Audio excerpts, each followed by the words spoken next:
بسم الله الرحمن الرحيم يا أيها المدثر قم فأنذر وربك فكبر وثيابك فطهر.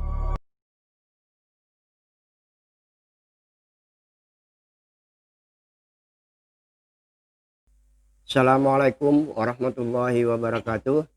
Para pemirsa yang dirahmati Allah, kita ketemu kembali dalam kajian rasionalitas Qurani bersama Bapak Haji Iswan Muhammad Isa.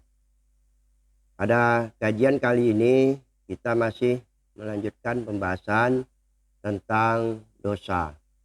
Bagaimana tema 86 dan 87 yang lalu kita telah membahas tentang pengertian dosa dan haram, yang pada intinya adalah perbuatan yang menyimpang dari aturan-aturan yang telah ditetapkan. Pelanggaran ini selama tidak diselesaikan tentu akan mengakibatkan masalah berdasarkan hukum sebab akibat, baik masalah melalui adanya hukum-hukum objektif maupun hukum-hukum subjektif. Dalam konteks perbuatan dosa ini, bagaimana pandangan menurut rasionalitas Quran, Pak Iswan? Terima kasih, Najul. Assalamualaikum warahmatullahi wabarakatuh. Alhamdulillah, kita sudah memasuki tema ke 88 ya. Tema 88, tapi tetap di dalam ini masih kita berbicara seputar dosa. Nah, apa yang ditanyakan Pak Jul tadi, bahwa kita dalam kehidupan ada masalah yang di dalam tindakan kita di dalam dosa itu, yang melanggar peraturan tadi ada masalah.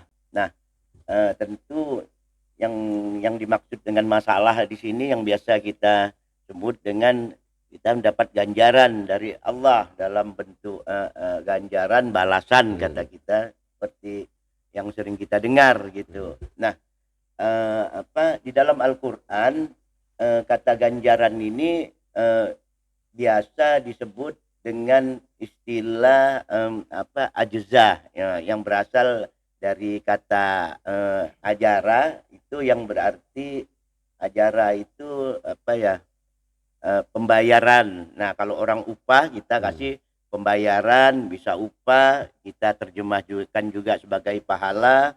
Nah, kadang-kadang di dalam Al-Quran digunakan juga pada waktu kita memberikan mas kawin kepada pihak perempuan.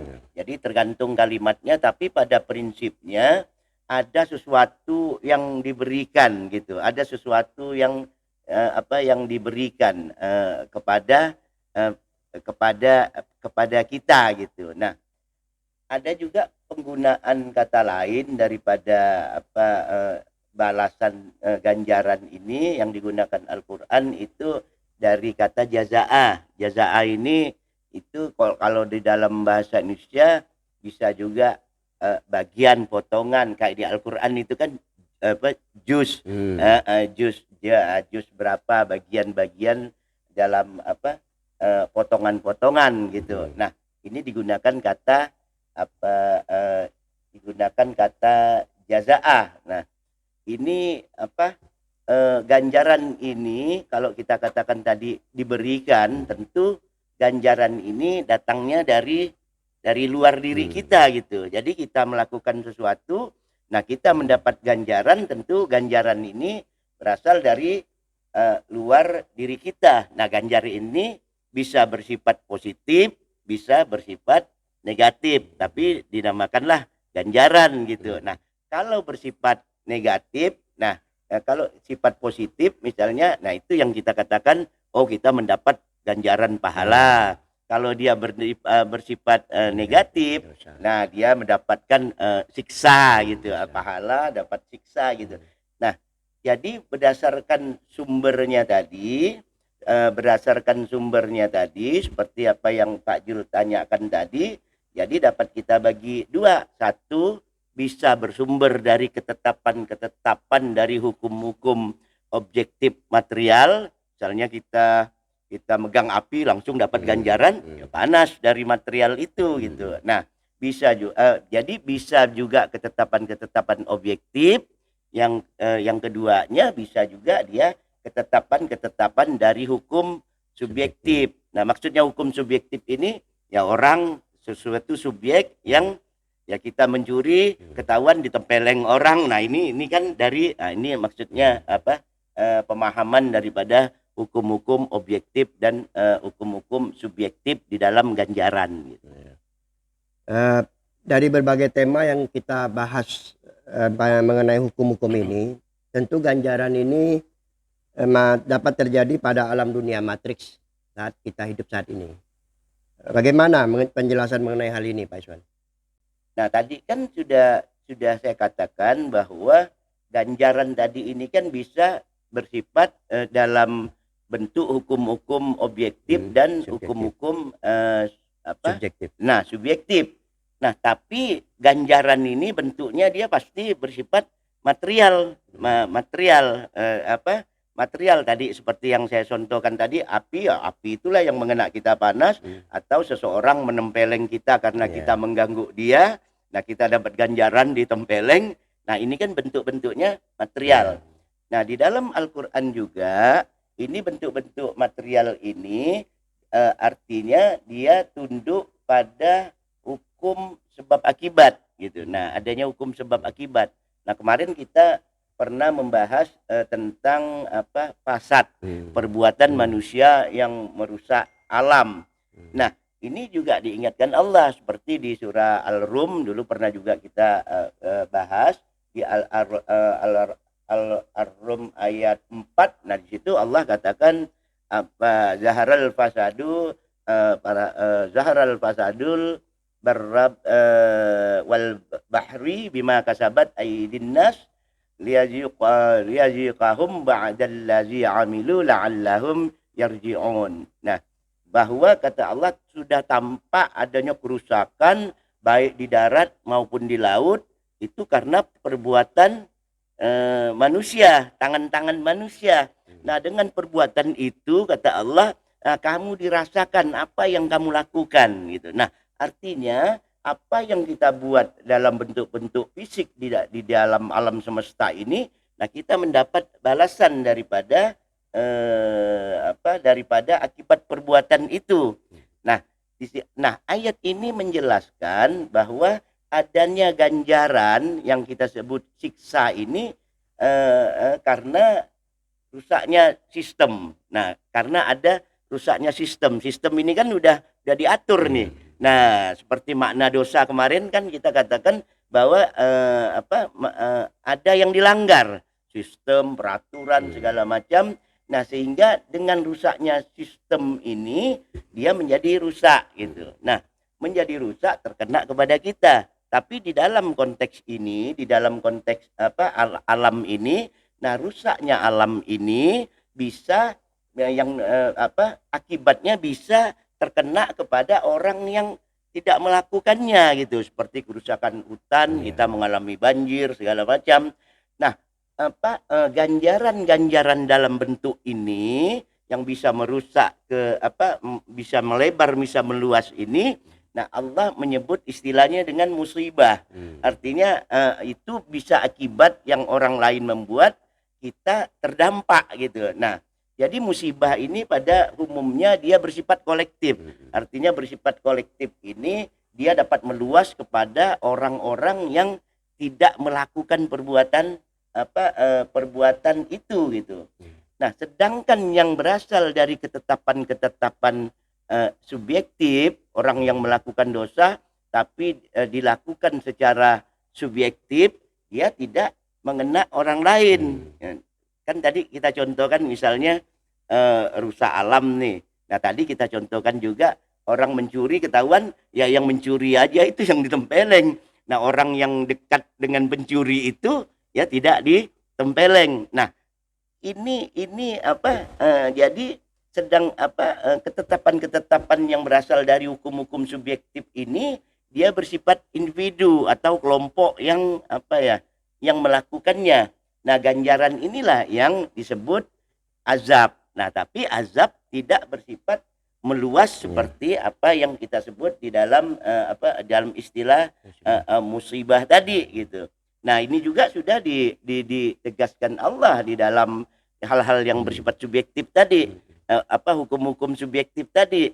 Ditegaskan Allah, misalnya kita lihat di dalam surah Al-Fatir, surah Fatir ayat 18. Nah, situ Allah mengatakan wala taziru warizatun wizra ukhra. Jadi Allah tidak akan orang yang berdosa itu, kata Allah, tidak akan dia membebani menanggung dosa orang lain gitu. Nah, karena apa? Karena hukuman ini bersifat subjektif. Jadi orang yang berbuat itulah yang mendapat ganjaran gitu. Ya.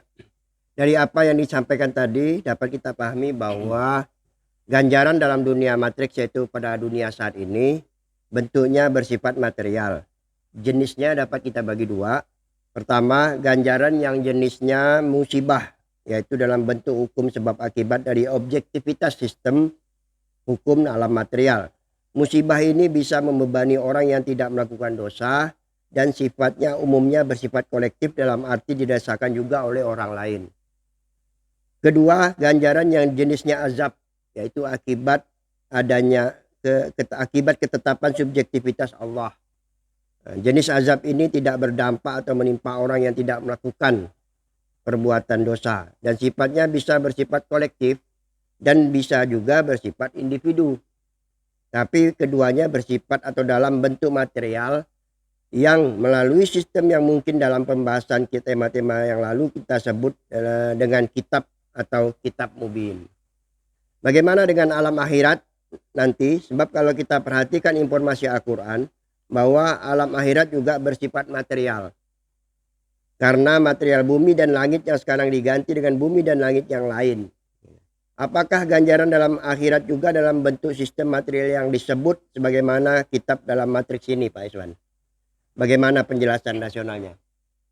Nah, kalau artinya kita ini kan mencari bagaimana tentang kejadian yang di alam ini kita bandingkan dengan di alam akhirat sesuai dengan informasi Allah gitu. Nah, yang pertama mungkin kita sampaikan bahwa di alam matrik di dunia ini kan kita tunduk pada sistem. Nah, pada sistem yang sudah kita bahas pada sistem kitab kitab mubin. Nah, di dalam kitab di dalam sistem kitab mubin ini segala apa yang kita pikirkan, apa yang kita lakukan, apa yang kita buat dan seluruh segala sesuatu yang ada di dalam sistem ini di mana dia bergerak ini terekam menurut Al-Qur'an. Dia terekam, dia teridentifikasi, dia terdata di dalam suatu sistem. Jadi ada sistem lain lagi gitu di dalam sistem kitab mubin ini. Nah, ada sistem lain gitu. Nah, yang disebut dengan sistem imam mubin. Nah, ini juga disampaikan oleh Allah di dalam surah Yasin ayat 12. Itu Allah menyatakan inna nahnu nuhyil mauta wa naktubu ma qaddamu wa atharahum wa kulla syai'in ahsaynahu fi imamin mubin. Jadi Allah lah yang menghidupkan dan mematikan dan mendata, mencatat semua apa yang kamu kerjakan dan termasuk bekas-bekas yang kamu tinggalkan. Nah, terhadap sesuatu bagaimana syai' yang ada di alam ini. Nah, itu juga semua Allah katakan wa kulla syai'in ahsaynahu fi imamin mubin. Jadi semuanya itu terdata di dalam suatu sistem yang namanya imam mubin. Nah, di dalam dunia matrik tadi kan kita katakan tadi bisa juga kita mendapat ganjaran dalam bentuk objektif dan dalam bentuk subjektif gitu. Nah, hal-hal yang kita lihat yang di dalam bentuk objektif ini yang dinama hukum objektif, ini yang kita sebut musibah. Nah, sedangkan subjektif ini namanya Azab. azab, tapi dia bersifat material. Nah, di alam ini pun hukum-hukum subjektif itu jalan gitu. Artinya hukum subjektif yang azab yang ditimpakan oleh Allah, siksa yang ditimpakan oleh Allah, misalnya pada peristiwa Abraha, misalnya pada umat Nabi Lut, misalnya kaum Firaun. Nah, tapi kalau kita lihat apa yang diinformasikan Al-Qur'an itu yang bersifat subjektif tadi, dia tidak mengena orang yang tidak atau individu kelompok yang melakukannya. Ketika Allah ingin menghukum umat Nabi Lut, Allah katakan semua harus keluar dari kota Sodom, Gomora. Nah, itu ketika Nabi Nuh, Allah menghukum umat Nabi Nuh, semua yang tidak melakukan perlawanan atau tidak melanggar aturan tadi kan dikumpulkan di dalam satu perahu.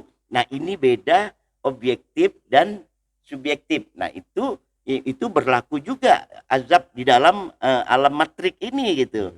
Nah, bagaimana dengan akhirat gitu. Nah, ketika di akhirat ini sistem kitab mubin kan tidak berlaku lagi. Nah, sistem kitab mubin tidak berlaku lagi sehingga kita tunduk pada imam mubin. Kalau di dalam sistem kitab mubin tadi kita kan bisa mengambil sikap. Kita memilih mau berbuat baik atau tidak. Nah, itu nanti tercatat di imam mubin. Nah, pilihan kita inilah yang tercatat di dalam imam mubin inilah nanti yang digunakan Allah, di dalam dunia baru, di dalam alam akhirat nanti gitu. Nah, di dalam akhirat tadi kita tidak bisa milih. Karena kita tunduk pada sistem yang dinamakan sistem imam mubin. Nah, sistem imam mubin inilah yang menentukan keadaan kita masing-masing. Jadi sistem ini kalau di kitab mubin dia bersifat kolektif, bisa dalam satu ini, tapi imam mubin adalah masing-masing sistem ada pada diri kita, di dalam individu kita.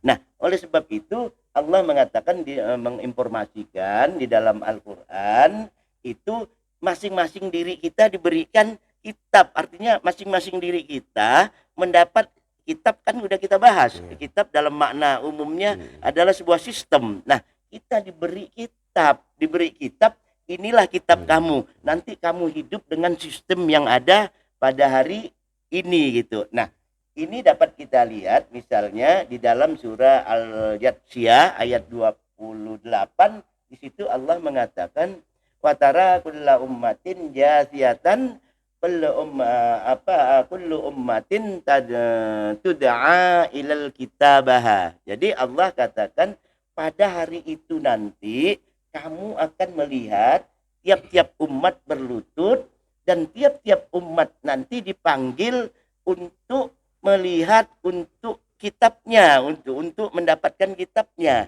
Artinya masing-masing kita mendapat sistem yang sistem yang mana?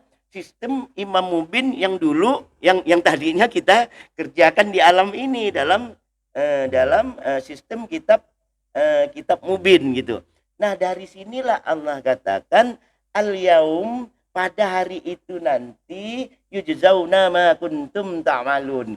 Nah, pada hari itu nanti kamu akan diberi balasan. Nah, di sini menggunakan kata jazaa tadi kan, jazaa, diberi balasan terhadap apa yang pernah kamu lakukan. Jadi apa yang pernah kita lakukan di dalam sistem kitab mubin ini, dia menjadi sistem yang lain yang disebut dengan istilah imam mubin. Nah, itulah yang terjadi nanti di dalam di dunia, di alam akhirat nanti. Karena apa? Karena dia sudah dunia dan langit yang ada saat ini kan diganti dengan dunia yang lain, dunia langit yang lain yang mempunyai bentuk dan watak yang berbeda dengan sini. Nah, inilah yang disampaikan oleh Allah. Jadi kalau tadi Pak Jul katakan bagaimana apakah nanti kita di akhirat itu siksa atau balasan itu dalam bentuk material, tampak di sini bahwa memang memang benar di dalam bentuk material, karena kita dibangkitkan pun dengan raga kita kan, sesuai dengan informasi Al-Quran dengan fisik. Jadi apa yang terjadi itu tetap juga tunduk pada hukum-hukum material, tapi dengan bentuk dan watak yang berbeda sama sekali dengan yang ada di bumi pada saat kita hidup saat ini gitu. Berarti di alam akhirat nanti masing-masing diri kita tunduk pada sistem yang ada dalam kitab Imam Mubin, yaitu berdasarkan pendataan semasa dalam matriks di dalam dunia ini. Apa beda sistem kitab Mubin dan sistem Imam Mubin, Pak Iswan? Nah, jadi kalau kita baca Al-Quran kan ada kelihatan nampak tuh. Iya. Fi imamim mubin, fi kitabim mubin. Nah, ada kitab mubin, ada imam mubin. Nah, kitab mubin ini sistem di mana kita hidup sekarang. Yang pertama mungkin kita bisa menentukan diri kita sendiri. Kita mau buat baik, mau jahat, dan kita punya hak pilih. Nah, kita punya hak pilih di dalam sistem ini. Nah, di dalam di sini juga berlaku hukum-hukum subjektif dan hukum-hukum objektif yang bersifat kolektif. Nah, oleh sebab itu terjadi musibah. Nah, terjadi musibah karena dia bisa bersifat kolektif. Nah, yang lain mungkin di dalam ini, di dalam sistem dunia matrik ini, kita bisa tolong menolong sesama kita karena keluarga, karena teman, karena nasab kita, anak cucu kita gitu. Nah, yang lain juga di dalam dunia ini segala sesuatu ini dia tidak bersifat kekal. Jadi apa yang terjadi ini dia bisa berubah-ubah gitu. Nah, kalau di dalam sistem Imam Mubin nanti, nah ini berbeda sama sekali gitu. Nah, di sana kita tidak mempunyai hak pilih karena kita tunduk pada sistem Imam Mubin yang diletakkan pada diri kita masing-masing. Tidak ada hubungannya dengan orang lain. Nah, di akhirat ini sistem Imam Mubin ini berlaku juga hukum subjektif dan objektif, tapi tidak bersifat kolektif. Jadi di sana tidak ada musibah. Istilah wah kau kena musibah nih, orang yang jahat dia tetap melakukan. Nah, ini tidak ada bersifat musibah gitu. Nah, kitalah yang bertanggung jawab terhadap diri kita masing-masing. Nah, selain itu di dalam sistem Imam Mubin tadi yang kita bisa tolong menolong itu sudah tidak ada lagi gitu. Walaupun melalui nasab. Allah katakan wa iza unfiqa fis-sur la ansaba bainahum. Setelah nanti ditiup trompet, dunia mengalami perubahan-perubahan, sudah tidak ada nasab. Jadi walaupun kita walaupun ada orang alim, anaknya yang tidak alim, dia tak bisa menolong anaknya gitu, karena la ansaba bainahum, tidak ada hubungan lagi gitu. Nah, hukum-hukum subjektif pada hukum-hukum subjektif ini tetap berlaku juga sebagaimana tadi balasan di alam dunia ini. Nah, itu diberi balasan tertentu sesuai Imam Mubin tadi gitu. Nah, bagaimana dengan pertolongan? Itu kan kita di dunia bisa nolong, bersifat subjektif kita. Saya nolong seseorang gitu. Nah, di sana juga itu bisa adanya pertolongan, bukan tolong menolong, tapi pertolongan. Nah, pertolongan inilah yang di dalam Al-Quran ini disebut syafaat. Nah, ini yang akan nanti kita bahas pada kesempatan lain gitu. Yang terakhir ya di sana Imam Mubin dia bersifat kekal gitu. Nah, itu bedanya antara sistem kitab Mubin dan sistem Imam Mubin. Apa kesimpulan yang dapat kita ambil dari kajian kita kali ini, Pak Iswan? Nah, kesimpulan yang dapat kita ambil dari apa yang kita bahas ini berarti semua pemikiran, tindakan, perilaku kita, apa yang kita lakukan di dalam dunia matrik yang tunduk pada sistem kitab Mubin ini, semuanya terakumulasi, semuanya terdata di dalam suatu sistem yang namanya Imam Mubin. Nah, yang kedua, ketika dunia ini diganti dengan dunia dunia yang lain di alam akhirat, sistem kitab Mubin sudah tidak berguna, tapi diterapkanlah sistem sebagaimana kita hidup di dunia ini di dalam sistem. Nah, di sana juga dalam sistem, tapi sistemnya namanya kitab mubin. Berasal dari apa? Yang sudah terekam, yang sudah kita lakukan tadi. Makanya di dalam ajaran-ajaran biasanya dikatakan, nah nanti kalau kau mati direkam apa, nanti diputarkan apa. Nah itu sebenarnya sistem Imam Mubin. Dia merekam segala kegiatan-kegiatan yang ada. Nah yang ketiga tadi seperti yang terakhir saya katakan tadi, pertolongan tidak ada lagi tolong menolong, hanya satu arah. Pertolongannya satu arah yang disebut syafaat. Nah, nanti bagaimana syafaat di alam akhirat nanti, siapa yang berwenang memberi syafaat. Nah, itu nanti akan kita bahas pada kesempatan lain di tema-tema lain. Demikian para pemirsa yang dirahmati Allah, kita dapat akhiri kajian kita kali ini. Sampai ketemu pada kajian mendatang. Assalamualaikum warahmatullahi wabarakatuh. Waalaikumsalam warahmatullahi wabarakatuh.